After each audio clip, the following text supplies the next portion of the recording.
आइए अब हम पारमिताएं के बारे में बात करेंगे। धर्म मार्ग पर प्रगति करने के लिए एक अनोखी परिस्थिति पर बात करनी पड़ती है।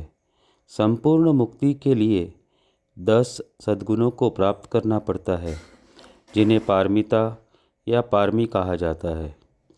इन 10 पारमिताओं का परिपूर्ण करना अति आवश्यक है।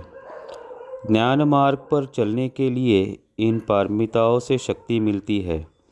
पारमी यदि कमज़ोर हो तो साधना भी कमज़ोर हो जाती है। ऐसे ही साधना मजबूत होने के कारण पारमी पुष्ट करना आसान हो जाता है। यदि आपके पास पारमी नहीं है तो मार्ग पर चलने में बाधाएं आती है। अब जानते हैं कि यह 10 पारमी क्या है और उन्हें किस प्रकार परिपुष्ट कर सकते हैं। पहला दान, दूसरा पारमी शील, तीसरा निष्क्रमण, चौथा प्रज्ञा, पांचवा वीर्य या प्रयत्न, छठवा सहनशीलता, सातवां सत्य, आठवीं पारमी अधिष्ठान या दृढ़ निश्चय, नौवीं पारमी मैत्री और 10वीं पारमी उपेक्षा या जिसे समता कहते हैं। आप पारमी की इस सूची पर विचार करें। आपकी नित्य नियमित साधना सुचारू रूप से चल रही है तो आपको अनुभव होगा कि आपके नैतिक स्तर में वृद्धि हो रही है। चित्त अधिक संतुलित हो रहा है। अनेक बाधाओं को पार कर काम करने की क्षमता भी बढ़ रही है। अंतिम लक्ष्य प्राप्त करने के लिए किसी अरहंत को पूर्ण मुक्त होने के लिए इन 10 पारमिताओं को परिपूर्ण करना आवश्यक होता है। पूर्ण मुक्त होने के लिए हमें भी आखिरकार इन सभी पारमिताओं की भरपूर मात्रा में पुष्टि करनी होगी। वस्तुतः आपके पास भरपूर पारमी है। यदि आपकी पारमी प्रबल नहीं होती तो आपके धर्म मार्ग पर एक कदम भी उठाने की उत्सुकता नहीं होती। केवल विपश्यना या पूज्य गुरु जी का नाम, इन शब्दों को ही सुनकर धर्म मार्ग को जानने की, उस पर चलने की आपकी इच्छा ही नहीं होती। आप विपश्यना के बारे में अधिक जानकारी प्राप्त करने के लिए कुछ प्रयत्न भी नहीं करते। आप अपनी पारमी बढ़ाने के प्रति सचेत रहे। धर्म मार्ग पर आगे बढ़ने की दिशाएं आपको अपने आप मिलती रहेगी। पारमी का ध्यान सतत रखना चाहिए ताकि अवसर मिलते ही आप अपनी पारमी में वृद्धि करने के लिए पहल करें। शिविर में रहते हुए भी और नित्य नियमित जीवन में भी पारमी बढ़ाने की प्रक्रिया चालू रहनी चाहिए। पारमी के बारे में सतर्क होने के कारण आप अपनी साधना अधिक पुष्ट करने की ओर ध्यान देंगे और अच्छे साधक बनेंगे।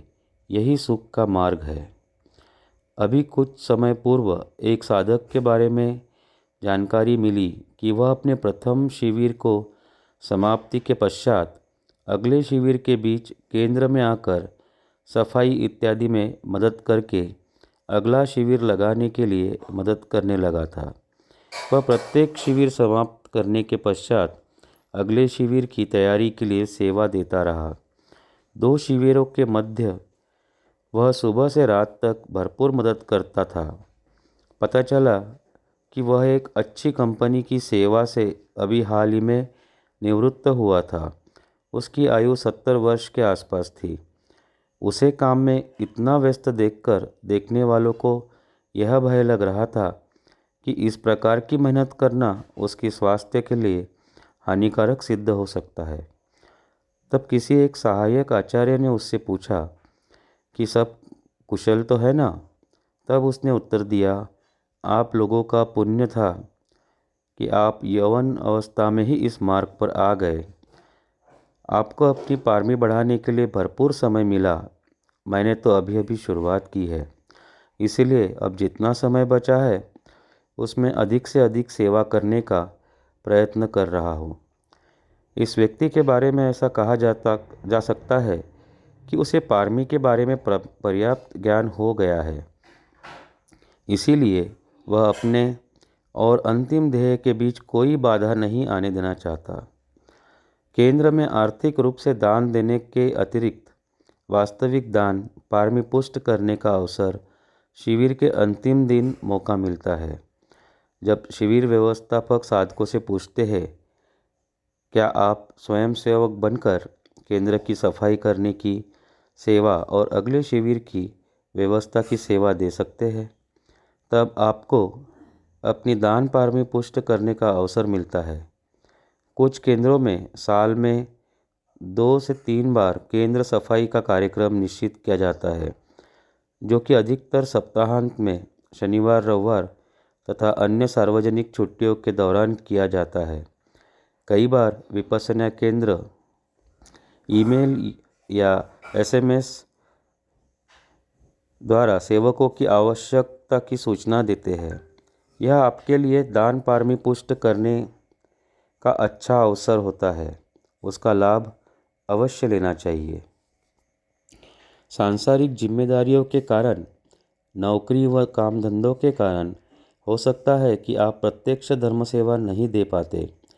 ऐसे समय आपको सहज सुलभ हो तो नगद राशि का दान जरूर करना चाहिए। इस प्रकार के दान से आपका अहंकार पिघलता है।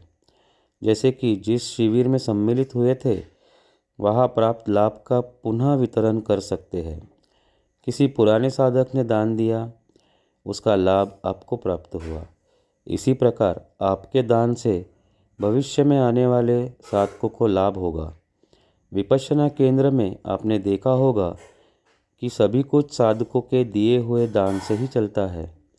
जमीन से लेकर निर्माण कार्य तक, बिजली के बिल से लेकर बल्ब तक, अन्न जल इत्यादि सभी कुछ साधकों के दिए हुए दान से ही होता है। साधना केंद्र का विकास बहुत धीमी गति से होता है, क्योंकि इस परंपरा में दान केवल पुराने साधक ही दे सकते हैं। पुराने साधक यानी जिन्होंने कम से कम 10 दिन का शिविर पूरा किया है। छुट्टी के दिन धर्म केंद्र पर जाकर सेवा करने से आपको अन्य प्रकार के लाभ होते हैं। उनके बारे में जरा सोचिए। जो केंद्र में सेवा देते समय दिन में 3 बार साधना कर सकते हैं। आपकी साधना द्वारा केंद्र की धर्म तरंगों में वृद्धि होती है। भविष्य में आने वाले साधकों के लिए अधिक अच्छा वातावरण निर्माण होता है। अपनी पारमी बढ़ाने के लिए यह एक उत्तम अवसर है। छुट्टी के दिन केंद्र में आकर सेवा करने से आपकी निष्क्रमण पारमी में वृद्धि होती है। यदि आप 2 दिन की सेवा के लिए आ गए तो 2 दिनों का निष्क्रमण हुआ। घर बार छोड़कर बाहर निकलकर दूसरों के दिए हुए दान के अन्न पर जीना, यह निष्क्रमण है। साधना केंद्र में आप शीलवान का जीवन जीते हुए ध्यान करते हैं, मध्यम मार्ग का अभ्यास करते हैं। भगवान बुद्ध की 2500 वर्ष पुरानी परंपरा में गृहस्थ व्यक्ति हर महीने कुछ दिन उपोषद का व्रत अलग से रखते थे। उपोषद के दिन अष्टशिलों का पालन कर ध्यान की पारमी पर गंभीर साधना करते हुए मेहनत यानी वीर्य की पारमी पुष्ट करते थे।